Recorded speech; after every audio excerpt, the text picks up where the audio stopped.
Natasha, they're just keeping your mind stimulated is really important, and particularly we're quite lucky in some respects with smartphones in that we can, I've got a friend who's learning a language, just using one of the free apps you can get. Just keeping your mind stimulated is so important.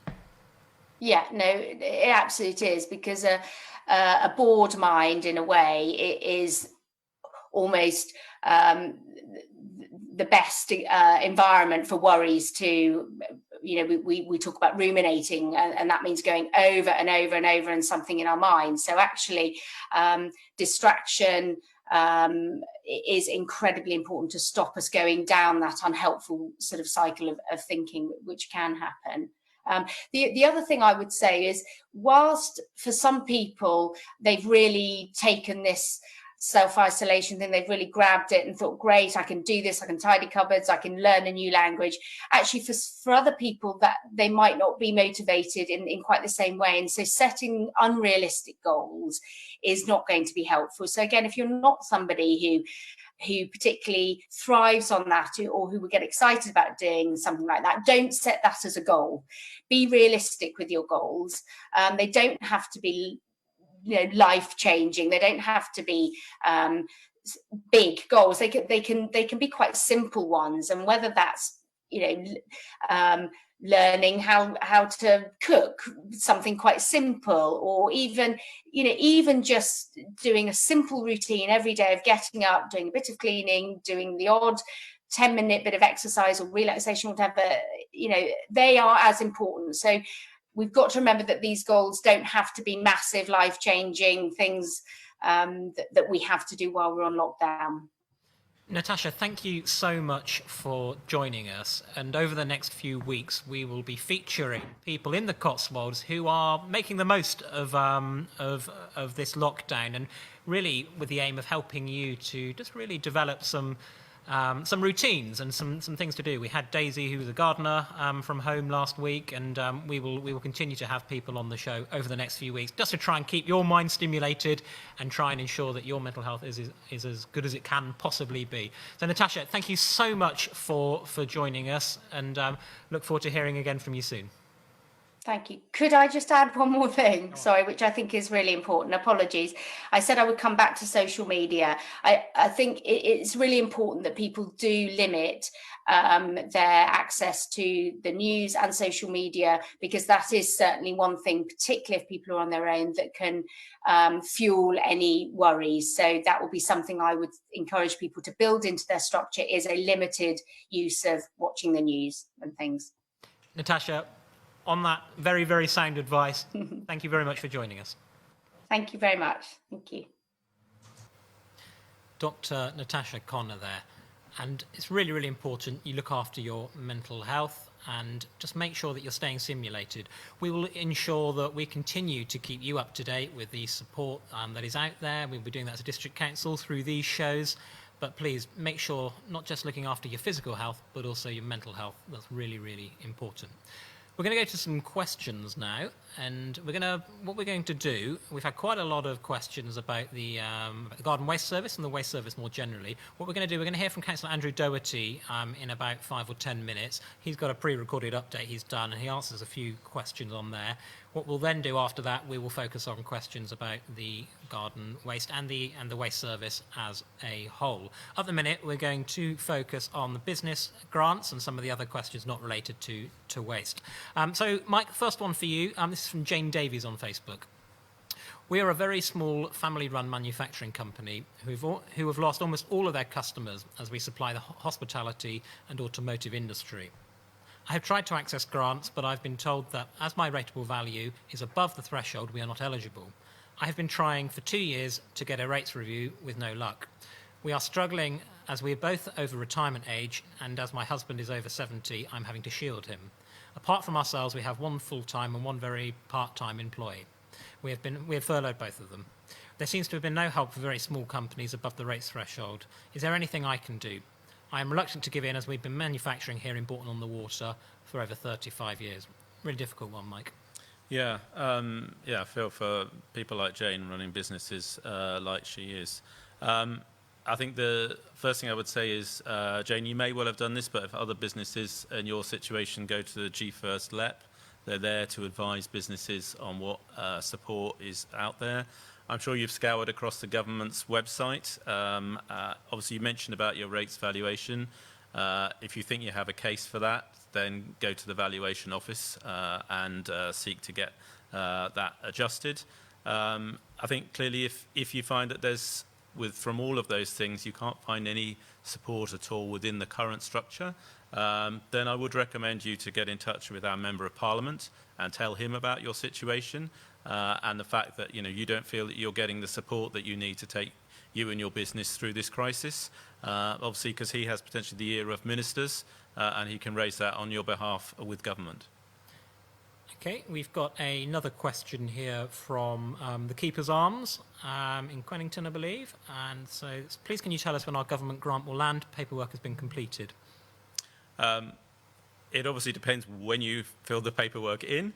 As I mentioned earlier, from the point at which we processed it, it takes 2 days to get into your bank account.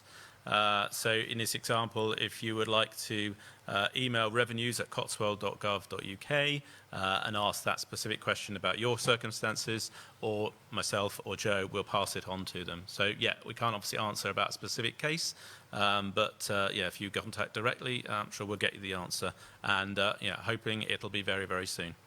Okay, we've got one here from Nigel Payne. We're a family-run independent shop. We submitted our online application on 1st of April, called CDC on the 14th and was told to wait until Friday the 17th.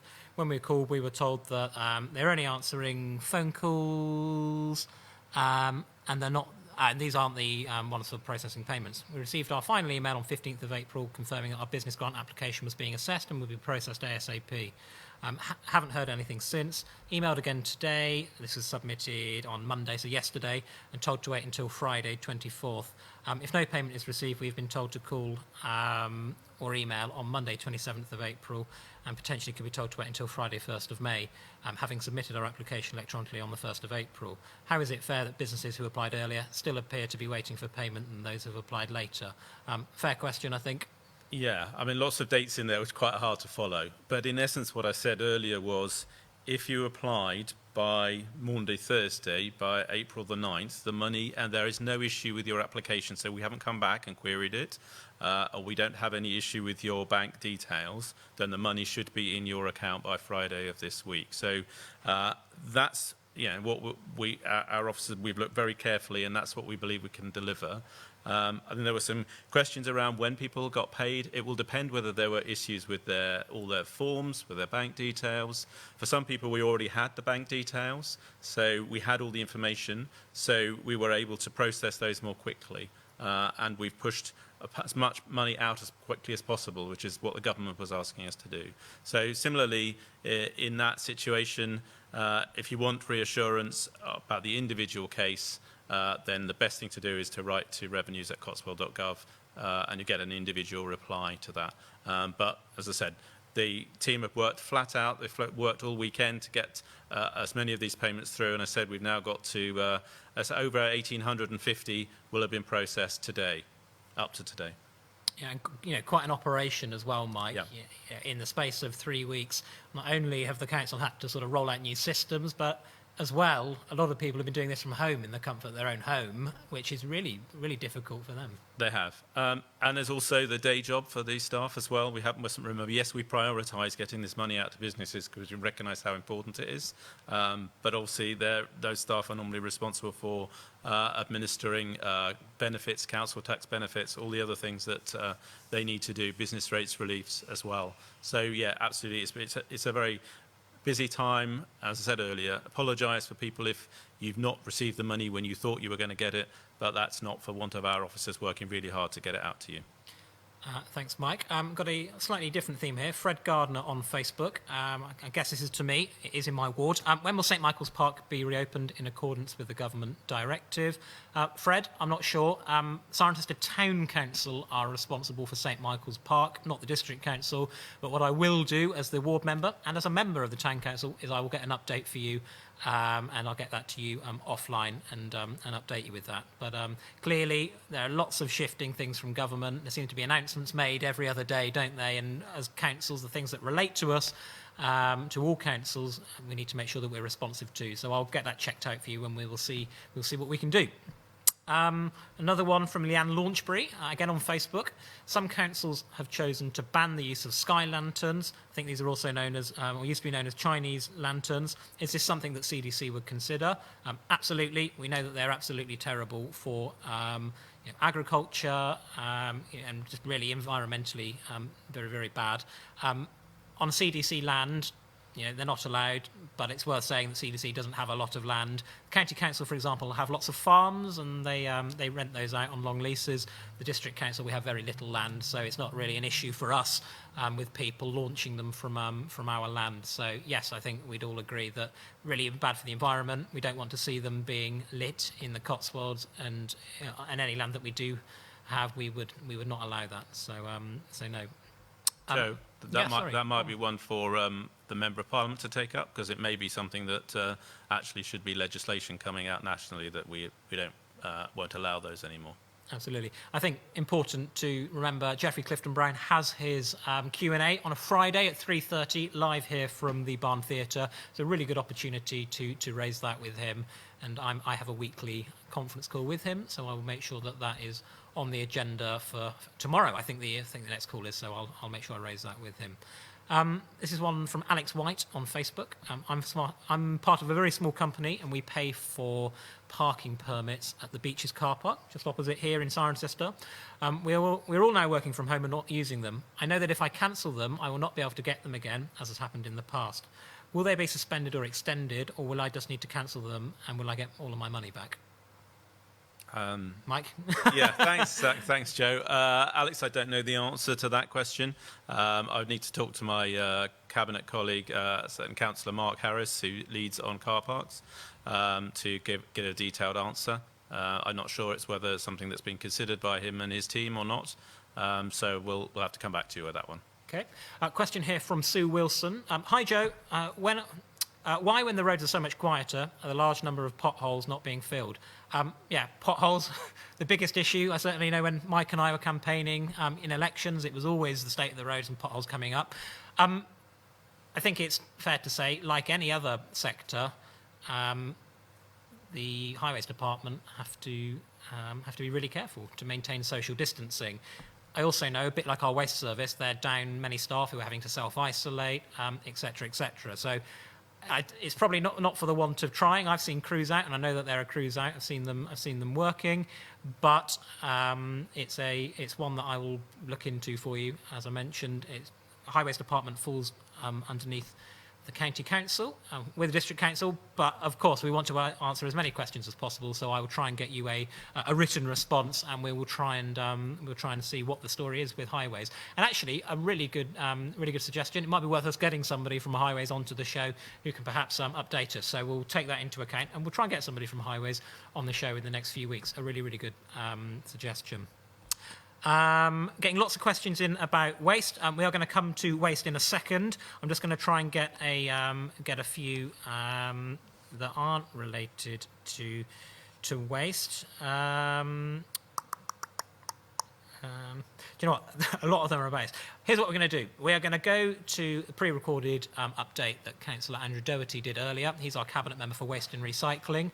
We'll have an update from him. He also answered a couple of questions that we had submitted in advance. So what we'll do, we'll go to Councillor Andrew Doherty that I recorded earlier, and we'll come back to some more, and we'll try and answer some more of the questions about waste once we've heard that. Andy, thanks for joining us today. Can you just give us a brief overview then on the waste service and what's been happening over the last week and looking ahead to the next few days? Okay, so similar situation to when we talked about it before. As of yesterday, we've got about 21 of our permanent staff who are self-isolating. So that's what's having the biggest impact on the service, because those are the people who know where things are and can find that obscure address in the midst of nowhere, halfway between Cirencester and Cheltenham, that nobody else knows the location of. So when those people are missing, that's what has the biggest impact on the service. So that's led to a couple of things. Obviously, that's the garden waste suspension, so we can take the knowledge we have and concentrate that on the core service. The other thing it's had a problem with is not a huge number of people affected, but we've had some problems with people who are being repeatedly missed in terms of their collections. So what we've done is we've got a new team, a new process put together, and they're working through that relatively small number of people, but they're being affected over a number of weeks to work on those problems. So if you're one of those people, you've probably been in contact with me or another one of the team members already. And there's a specialist process going on at the minute to make sure we resolve those and work out the reasons why those collections haven't been happening. Though generally the misses have been probably in the kind of 300, I think, has been our peak over the course of a day or so, which compares to about 30 misses on a normal day. What we've had the bigger problems with are running out of capacity on vehicles. So as we all know, about a week or so ago, we were having a lot of trouble with food. We've put a lot more vehicles with extra drivers on to carry more food. So that's dealt with most of that. Though we had a breakdown on Friday, and obviously that kind of thing leads to problems. And the running problem at the minute is the appeal for people to reduce, reuse, recycle, because the volumes of cardboard and plastic in particular are very high. And that's what's causing problems for the service at the minute, even though we've got extra vehicles out on top of the ones that we would normally run. Thanks, Andy. That's really handy. I've got a few questions just to put to you while you're on the line. This is a question from Craig on Twitter. With the green bin collection suspended and the recycling centres closed, both understandably, how will the collection of green waste be addressed? Is it permitted to burn waste in a metal incinerator bin? You can, but I'd say please don't. Do you remember certainly when I was younger, it was normal for all the fields around whichever town you lived in to all be on fire at the end of the summer, because that's what farmers used to do. We stopped doing that because we knew it wasn't a good idea. And I think that's generally true of a lot of incineration. Composting is a much more environmentally friendly option, and it's also much better for your neighbours in terms of not having a disturbance. So I would discourage people from using the burning option. Don't forget, when you're doing compost heap, you need a bunch of brown, relatively dry stuff in there, as well as things like grass clippings. So you want to be saving that kind of material to use for your compost heap anyway. Thanks, Andy. I've got another question here from Valerie Fletcher on Facebook, talking about fly tipping and how it looks to have increased over the last few weeks since the lockdown, particularly as recycling centres are closed, and obviously the green waste service is suspended. So again, a similar sort of vein. Surely 4 weeks into the lockdown, staff could be reallocated to help the situation. I know staffing allocation is something that is still an issue. Yeah, there's a few questions along those lines. The simple answer is the staff to reallocate don't exist. The staff who are allocated are all working. There is no one sitting around not doing anything. And the work that they're doing is on the core services. So that's your normal black bin services, your food, everything else that we're collecting on a weekly and bi-weekly basis. So the staff don't exist to reallocate. That's why the garden waste service is suspended. Fly tipping has gone up, but from a relatively low base in the Cotswolds. And that's mostly because most of fly tipping is not actually domestic customers. Most of the problems we have with fly tipping, and we talked about this BBC Points West last week, is coming from building waste and trade waste. So those people who might otherwise be depositing waste somewhere where they're supposed to do it are dumping it somewhere else instead. And that waste is very often coming from customers who have had work done. So one thing to watch out for on the fly tipping front is to remember that it's your responsibility. Your waste, if it is dumped, you are legally responsible for it, even if somebody else did that dumping. So it's important that you check with anyone doing work that they're registered and they are licensed to take your waste, and you ask them questions about where it's going. If they can't give you a sensible answer about where your waste is going, it is not going to the right place. That's your responsibility. That's part of being responsible while we are in difficult times.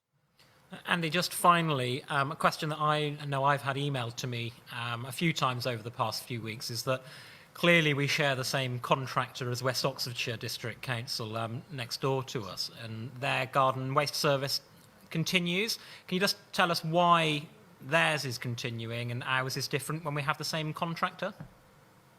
Yeah, every waste authority has an entirely different service, which is part of their slight madness of the national picture of how we do waste in the UK. But in West Oxfordshire, they have a very large grounds maintenance team. And obviously, the grounds maintenance team know where things are because they're used to travelling around their district. So what they've done is they've suspended most of their grounds maintenance work, and they've moved a larger number of those staff across onto the waste service. We have a tiny grounds maintenance team and hardly any land that CDC is directly responsible for. So again, we don't actually have those people to reallocate. So again, it's about that local knowledge, where you can get it from and where you can put it. And West Oxfordshire has a different setup that they're able to use. There's also variation, although garden waste varies. For example, things like some authorities have stopped bulky collections and have stopped delivering new containers, whereas we're still delivering new containers for people and we're still actually managing bulky collections. So different people will have stopped different things. It's not generally the case that there's anyone who has stopped nothing at all. Everyone has different effects on their service. Andy, thanks very much for joining us. And I sort of just want to add, we get a lot. Waste is the big issue. It's the big issue that district councils deal with. And if you have had a miscollection, I think, again, as I keep saying on a number of issues, please be patient. Leave it on the curbside. It should be collected within the next few days. But also make sure you report it via our website. If you Google Cotswold District Council reporter missed bin collection, you'll find out how you can report that. Because as Andy said last week and the week before, we're only as good as as the information that you supply us with. So if you have had a missed bin collection, please make sure you report it to us. Andy, thanks very much for joining us this afternoon, and we will catch up with you next week. Thank you. Yeah, thanks, Joe. So let's go then to some questions about waste. We've had a lot, and I think Andy should have covered the bulk of the ones that are being asked. But please do keep them coming if you've got more. I'm going to start with one. We're also getting quite a lot of questions about bonfires, which sort of ties in. So what I'll do, I'll just answer one about bonfires, and then we'll come back to waste. We've got them coming in. This is from Jane Viner on Facebook. I note that CDC has asked residents to be considerate and not light bonfires, given smoke worsens COVID-19 symptoms and exacerbates pre-existing respiratory conditions. It also creates tension when so many people are trying hard to respect the lockdown and remain at home. Over the last few weeks, I've noticed many bonfires, probably even more than usual for the time of year, possibly because garden waste is not being collected and or other people are spending more time at home gardening. This was particularly bad over the Easter break when the weather was great and we all had our windows open. Given people are not voluntarily complying, is there any plan for CDC to bring in a fire ban? Not just an issue in villages, even more isolated properties are contributing to the problem. Large bonfire creates huge plumes of smoke that disperse over a very wide area. Really, really important issue, Jane, and one I totally sympathise with. Our advice is people shouldn't be having bonfires, particularly because COVID-19 is a respiratory problem, and equally we don't want to be making that worse. We don't want to be making that worse. I appreciate with garden waste there might be a temptation to do it, but one of the big issues that we face is we've had to suspend the garden waste service. We know that, and we're also trying to advocate to people not to have bonfires. So people are quite rightly going to ask, well, that doesn't leave them with a lot of options. No, you're right, it doesn't, and it's really frustrating, and it's just part of the sacrifices that we're all having to make as a result of the restrictions on our freedoms at the minute. It's really, really frustrating. I've got a garden, the bin's full. Mike, you've got a garden. I imagine the bin's full as well, yeah. And it's one of those really unfortunate situations we're in. We're all having to make sacrifices. Appreciate that won't please everybody, but that's what we're on. We've got okie dokie. So James Partridge, are people aware that they can still get rid of furniture, etc., responsibly by using the RHL Still Life Bulky Waste Service? James, if you can post some more information about that sounds like good advice, and post that as a response to your comment. That would be really, really useful. Barry Parsons, we are now composting, but it is a long process and has limited capacity during a fast-growing period. Barry, that's great. As we heard last week, home composting is one of the alternatives that you can do. Appreciate if you're doing a lot of gardening, it's probably going to get full quite quickly, but certainly in the first instance, that's something that that you can do. We've got one from Sarah Smalley here in Tetbury. 50% of West Street, Tetbury, was missed last Thursday. I'm guessing you mean general waste collection. Best thing to do, as I said in the pre-record, is report it to the council. Report it to us. If you Google Cotswold District Council report of missed bin collection, that'll take you to the page where you can report a missed bin collection. We're only as good as what we know about. So if we don't know that, if me as a councillor or Andy or Mike, if we don't know that West Street hasn't been collected, not a lot we can do about it. So our teams are trying their best to report back on the ground, but they're busy and under pressure. So if you've had a missed collection, report it to us, and we can get something organised for your street. The other thing as well, I will repeat, if you've had a missed collection, keep it out on the street. The likelihood is another team will be out a bit later on, or even in the day after, or the day after that, to come and collect it. So in a lot of cases we haven't forgotten, but please just make sure you're reporting it so it's on our radar. Joe, just on that, it's probably worth mentioning to people, a lot of the time we're finding now that the lorries are full.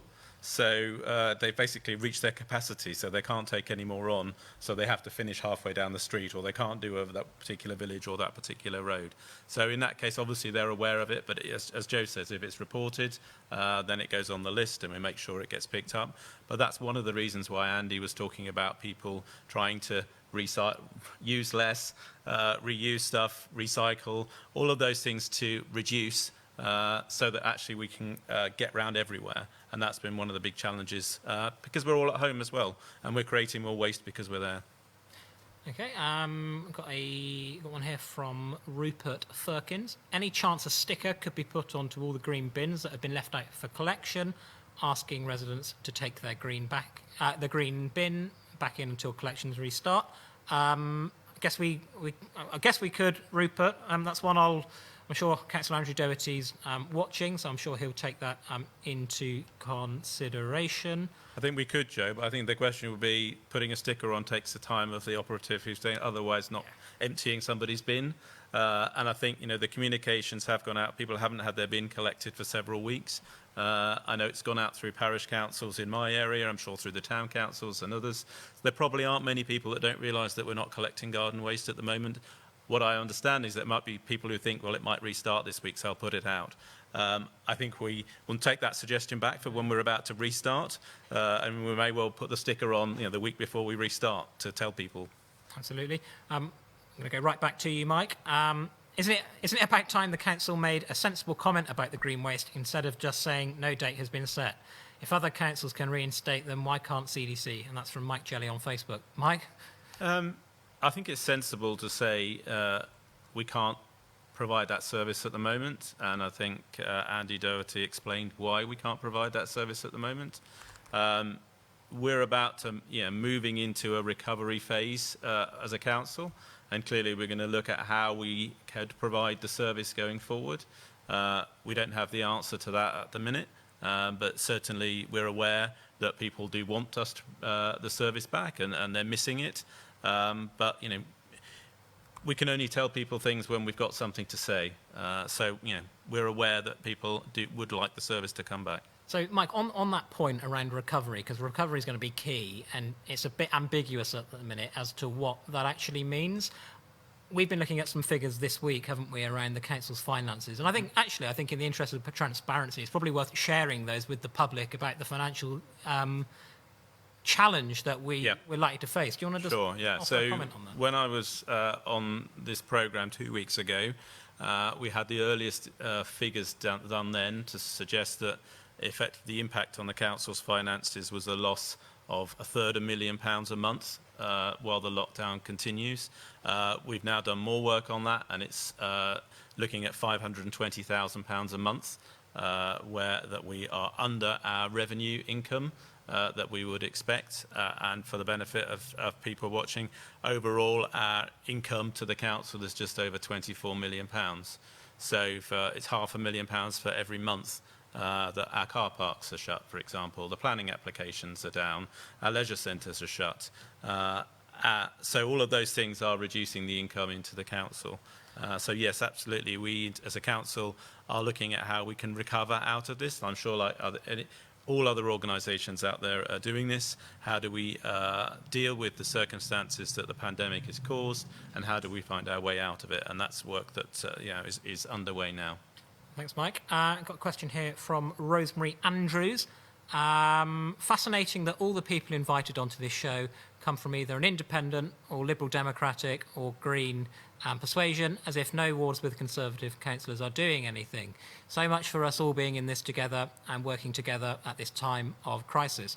Well, Rosemary, what I'd say to you is I think it's important that at a time as important as this, a time of national crisis, we put politics aside. I think that's absolutely vital. I think as well, we've invited, Mike, you've been in the meetings, we've invited Conservative councillors on, our independent councillor, Green councillor, all councillors are welcome to come and input onto this show. And I think we're going to be joined by a Conservative councillor next week, just confirming that. So I think the key point to make, Rosemary, is that politics at the minute doesn't exist as far as I'm concerned. We're all in this together. We all need to rally round as a community and work together. We'll leave politics at the door. Thanks very much. Joe, could I just add to maybe for Rosemary's benefit to let her know that the cabinet meetings that we're having informally via web services at the moment, we're inviting Conservative members onto that as well as the independent and Green members, so that they're part of the process, getting the briefings that we as the administration are getting and can put their input into the discussion. So yeah, as Joe says, it's a strange time. We are working together very collaboratively, and there isn't a party division in how things are moving at the moment. Absolutely. I've got one here from slightly change of tack. Can you please confirm what CDC are doing about leisure facilities in Tetbury and Fairford after COVID-19? Obviously, we remember that there was I think it's last summer now, wasn't it? It feels like an age ago.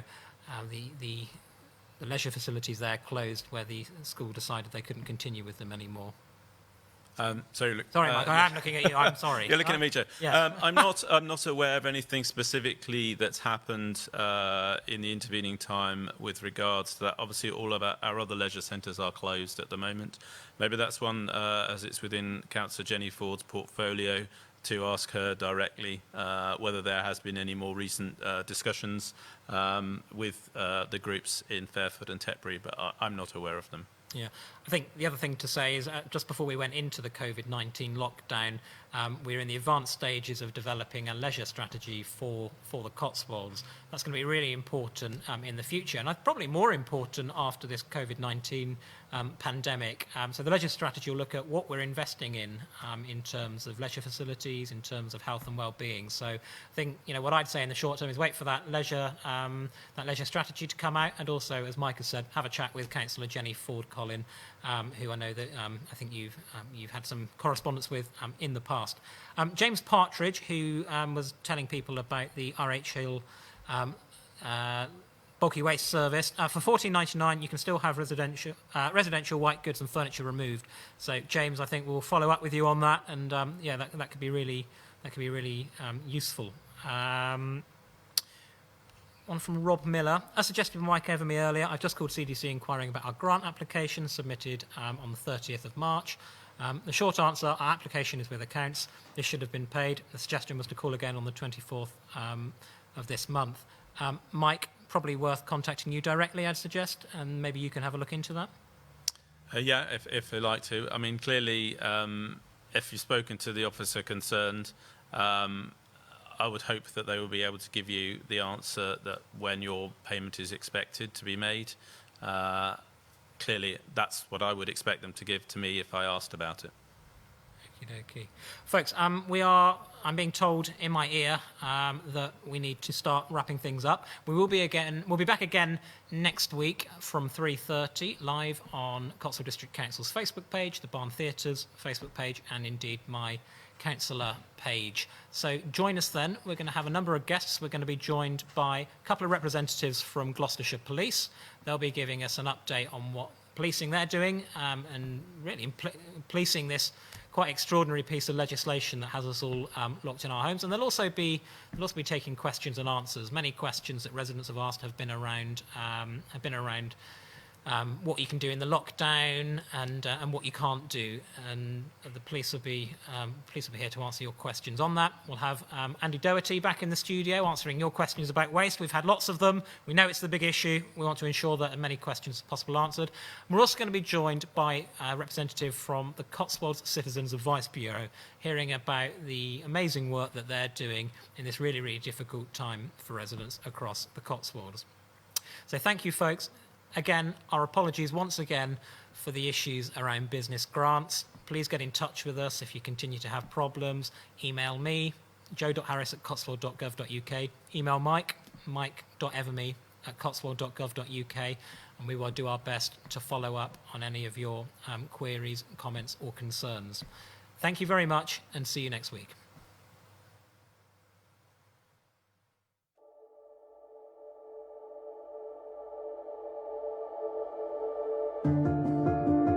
In March 2018, we opened our doors to the public with a vision not just to create challenging professional theatre, but to use this as a platform to inspire and bring communities together. Theatre and culture build identity. With theatre and culture in our local life, the community landscape is more vibrant. Local life is enriched. We believe that the benefits of theatre should be available for everyone. Our Theatre for All programme has removed financial barriers, giving disadvantaged people access to the theatre free of charge. So we were told that we'd come here and have a Christmas meal and then go and watch A Christmas Carol. Our aim is to make live professional theatre available to everyone and use that experience for positive change.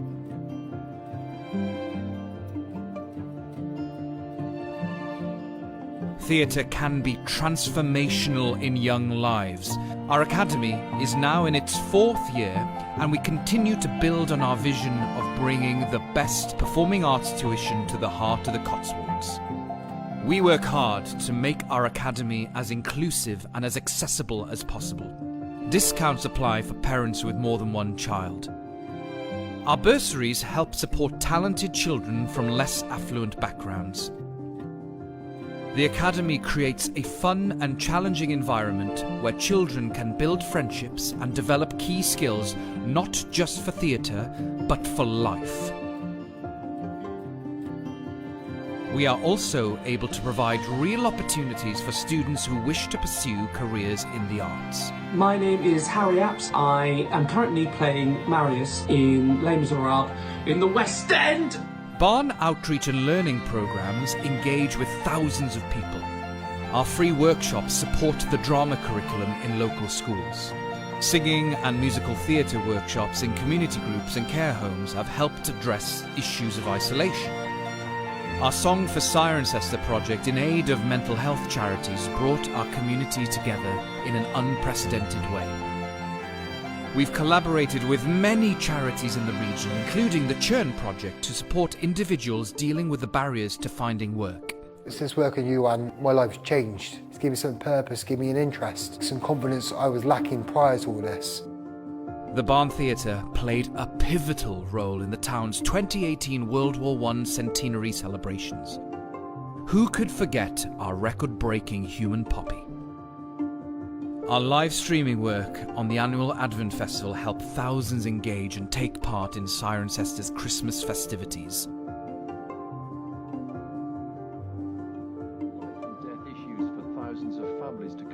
In these times of uncertainty, we strive to keep the community together. The theatre may be temporarily closed, but our commitment to you goes on. Even now, our amazing costume department are helping the NHS by making scrubs for frontline workers. We've used our technology to build a free live streaming service that provides much needed community news and entertainment for all the family, broadcasting every day to keep us all connected. We are not just a theatre. We are the Bar.